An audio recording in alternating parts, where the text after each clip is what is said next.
welcome back to another episode of Everyday Bubbly. As you can see, this is going to be a solo episode with just me. But don't worry, Taylor and I will be back together in person for another episode, hoping next week. So you'll have that to look forward to. But I'm really excited to talk to you guys today. The topic that I've picked really is something that is just really close to my heart. And it's a topic that doesn't really get discussed a lot. So, more to come on that. I know the suspense is killing you. But want to start off with what we're drinking today. I've actually been trying to take the month of July and part of August of not drinking, but doesn't mean you can't have a drink in a wine glass. Definitely helps me feel in a good mood. What we're drinking today is I have discovered these amazing magnesium and adaptogen infused sparkling waters. They're by a company called Recess. This is the one I'm drinking today. It's strawberry rose, but I love drinking it in the evenings. It helps me just feel really calm and helps me kind of get ready for bed and in that mindset. They have a bunch of different flavors. I just picked up a couple at my local grocery store, which is Central Market. Shout out to Central Market.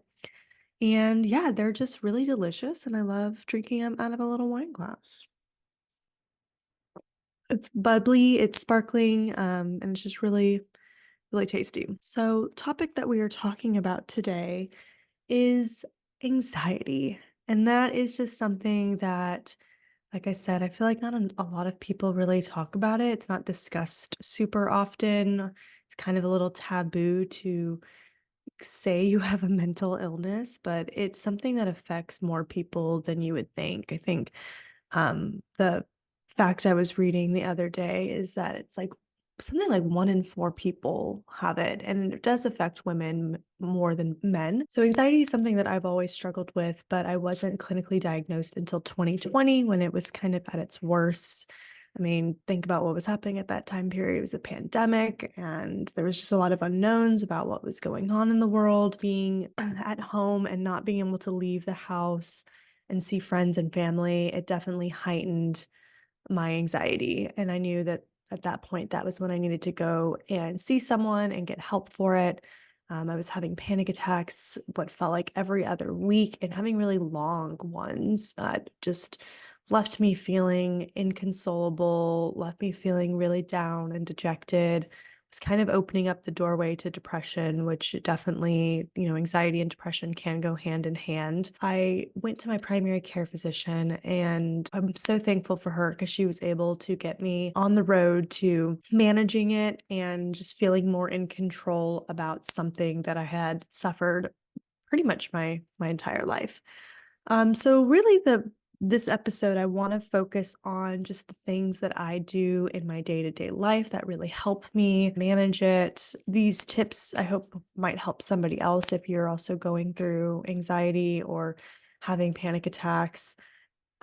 These are just the things that work for me. Of course, everyone is different, but I highly recommend that if you think that you do have anxiety, but you haven't been diagnosed with it, highly consider going and seeing a doctor and just having someone in your corner that can help look out for you and help you, start to see what things might help. So, the first thing that's definitely helped me on my journey with anxiety and managing it in my day to day life has been meditation. I highly recommend looking into a meditation practice if anxiety is something that you struggle with. There is so many different resources out there. It can be a little overwhelming on which path to take, but go ahead and just give one a shot and see how you feel about it. I actually have my sister to thank for introducing me to meditation. It was right after I had been diagnosed, and I, had informed her I was really kind of still, trying to find what works for me. She introduced me to a gal named Ella Leopold, and she was running a series of meditation. I signed up for it. It was like I can't remember if it's like 60 days, but she had morning meditations that you could chime in on Zoom. She also had ones in the evening. If you couldn't make the live ones, you could get recorded copies of all of them. And that was just a great intro into what meditation can do for you. I loved the short morning ones. It feels like you're starting your morning off on the right foot with that. You can kind of shift your mindset or make an intention for the day, and it just helps you get in a really good mindset. Um, there's also evening ones that she did that I loved because it would just help you get ready for shutting down your mind and going to sleep. I think one of the biggest things I struggle with anxiety is sleeping at night. My mind tends at the end of the day when the phone's put away and my partner's asleep, it just my mind races and thinks about all the things I have to do and all the things I'm behind on and recounting conversations that I had that didn't feel like they went a good way, or recounting fights I've had with people from years ago. And it's not a healthy mindset to have when you're trying to go to bed. So I found that doing a meditation in the evening before bed was really, really amazing to just help with calming my mind and getting ready for sleep. Also, if you haven't found like someone to help with the guided meditations, YouTube is also a great resource. You can just go to YouTube and look up meditation videos. They also have ones that are specific for anxiety or specific for panic attacks. And they have all kinds of lengths of time, anywhere from like 5 minutes to 30 minutes plus. So I found a couple. I'll probably link them in the show notes of ones that I really like and tend to go to. I have a couple saved that I always have my phone with me. So if I find that I've got a panic attack coming on, I can just put my headphones in and start playing one, and it just helps you with breath work and with going through the notions of like, this is temporary, you're okay, and just helps kind of center yourself. Another thing I do, especially when I'm in the midst of a oncoming panic attack, is 333 rule, which I'm sure a few of you have heard of. This is when you use your surrounding to kind of ground yourself back in reality and not letting your mind kind of spiral. How to do that is observing three things that you can see, kind of repeating those, and then moving to three things that you can hear, and then three things that you can physically touch around you. And by taking your mind off of what you're panicking about or having an anxiety attack about, you can focus on just your surrounding and just do it slowly. You while you're doing that, you work on your breath, 4 breaths in, 4 breaths out, in through your nose, out through your mouth. And it just can help stop the onset. Or if you're in the midst of it, just kind of slow your heart rate, bring things down so that you can kind of regain control of yourself. In kind of more of the extreme scenario, medication is definitely something that's out there. I can't speak a lot about the different medications that are out there. I can only talk about what I'm on and what works for me. I have tried a few different medications. Some I've had really bad symptoms from. So I would just, again, this is something that you need to do with a doctor, with their guidance. I am on a medication called hydroxyzine, and I take 25 milligrams as needed, but you can take a max of 2. And I actually have it with me right here. I always keep a bottle on me, but they're just a little pill. Helps me sleep at night particularly. So again, helps with calming my nervous system, calming my brain, and I I really only take it in the evenings because that's when I tend to need it the most.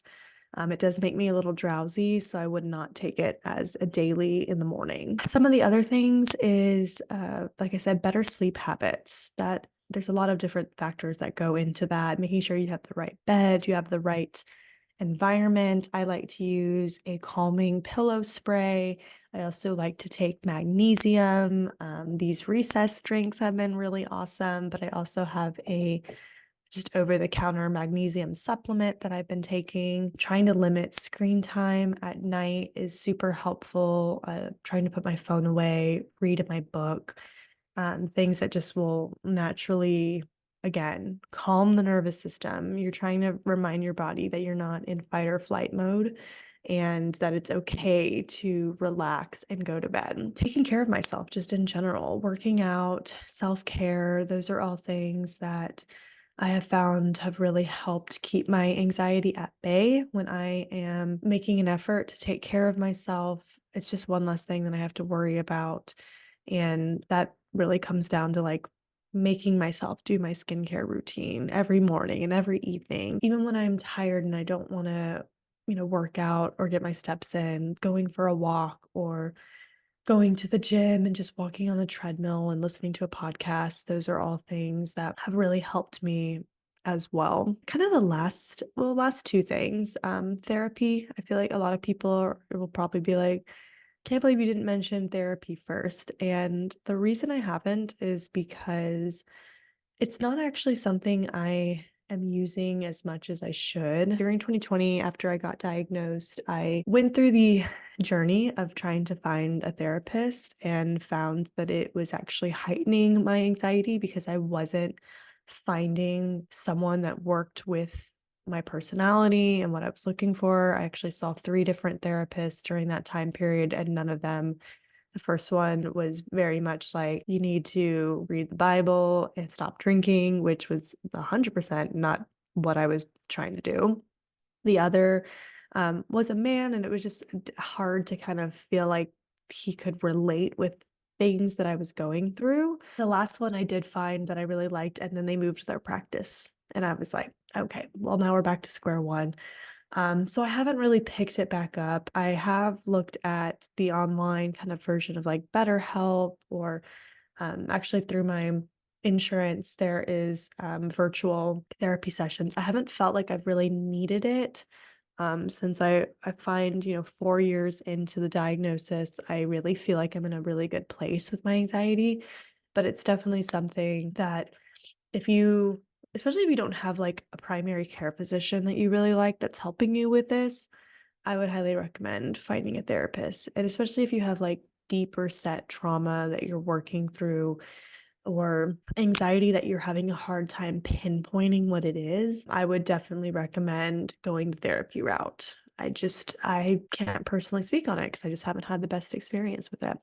And then last but not least, this was something I heard about on another podcast that I really am excited about. It's something new that I've been implementing, and it's actually something I think Taylor and I might do a bigger episode on, but that is creating a dopamine menu. And dopamine is a hormone that it's like the happy hormone, and it's what helps you feel pleasure and happiness. You can spike it by doing things that you enjoy. One way you also spike it though is by doom scrolling on TikTok and social media. I know I'm a huge offender of that. And so this dopamine menu, I think, is a really good option to try and steer you away from just picking up the phone and going and doing that. I would love to do a bigger breakout of that with Taylor. I think it'd be really cool to see how two best friends, their dopamine menus are probably very different. But just to kind of give you guys a summary of what it looks like, it's basically a menu of things, actionable items that you can do instead of consumption. So that can be instead of consuming social media, instead of doing other unhealthy habits like binge eating or drinking. It's other actionable things that you can do that help kind of steer you away from some of those other habits. And you kind of break them up into categories like you would see on a dining menu. So you have your appetizers, and those are things that can be done in 5 to 10 minutes. You have your entree, which is something that is much longer, like 30 to 45 minutes plus. Then you have your sides. Those are things that you can do while you're doing other tasks.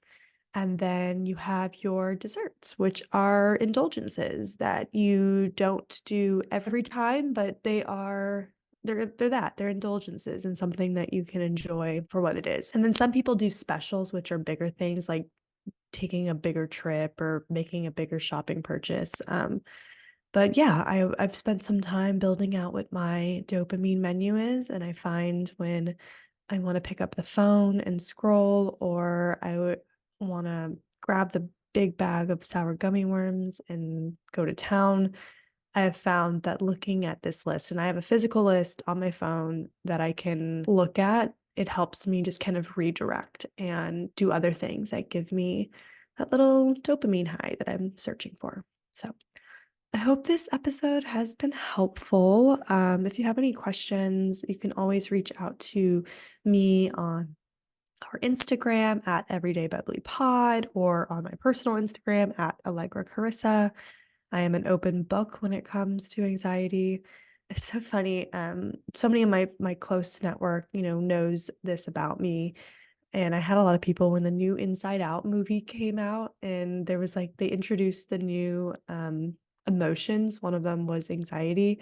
I had so many people reach out to me that was like, "Oh my God, that's your brain." I was like, "I know," except it's like five anxieties all running the console, not just one. And I really did like that movie. If you haven't seen Inside Out, they do such a good job of portraying like how emotions work. And it's just such a fun way of looking at like how it works in your brain. And I thought they did a really good job. There's one scene in the new movie where the girl who has these emotions has a panic attack. And I thought it was really crazy in a good way of how they portrayed that. And so, yeah, anyways, hope you guys have a wonderful week, wonderful weekend, that you go do something that you love. And cheers. We'll see you next time.